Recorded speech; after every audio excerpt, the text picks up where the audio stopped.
ស្វែងមកបងខាងនេះមកប្រាប់ទីទាញយក Windows 11ទៅកាន់លើ PC របស់យើងដំបូងចូលទៅកាន់ Browser របស់យើងបន្ទាប់មកនិយាយពាក្យថា download Windows 11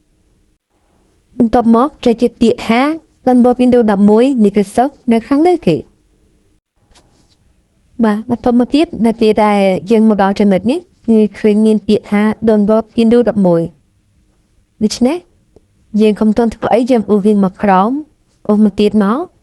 បាទអូសមកក្រោមមកដល់កន្លែង select download នៅពេលនេះយើងត្រូវចូលក្នុងប្រអប់ select download យកពាក្យថា download Windows 11 ISO សម្រាប់64 bit អូខេរងចាំបន្តិចបន្ទាប់មកទៀតយើងជ្រើសរើសយកភាសាសម្រាប់ខ្ញុំជ្រើសយកភាសាអង់គ្លេសបន្ទាប់មកទៀតយើងចុចពាក្យថា confirm នៅពេលដែលវាដែរចាប់មកដល់ចំណុចនេះយើងចង់មើលអំពីការបិឆេតនៃការដាក់ឲ្យទាញយកប្រើប្រាស់នៅចំណុចនេះនឹងមាន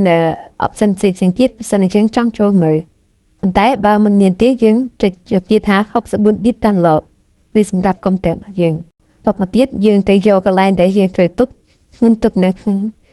file D ហើយបន្ទាប់ទៀតយើងរងចាំឲ្យវា download ដល់ឲ្យចប់អូខេមកដល់ពេលចប់ហើយយើងចូលទៅក្នុង file D របស់យើងនេះហ្វាល់ទីបងប្អូនហើយហ្វាល់នេះគឺជា file ISO អញ្ចឹងដើម្បីបំលែងវាយើងចូលទៅកាន់មក option បន្ទាប់ទៀតយើងយកថា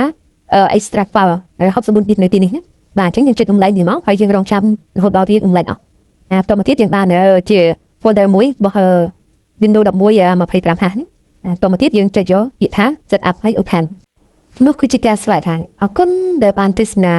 សូមជួយ like ជួយ share page ផងអរគុណបាយបាយ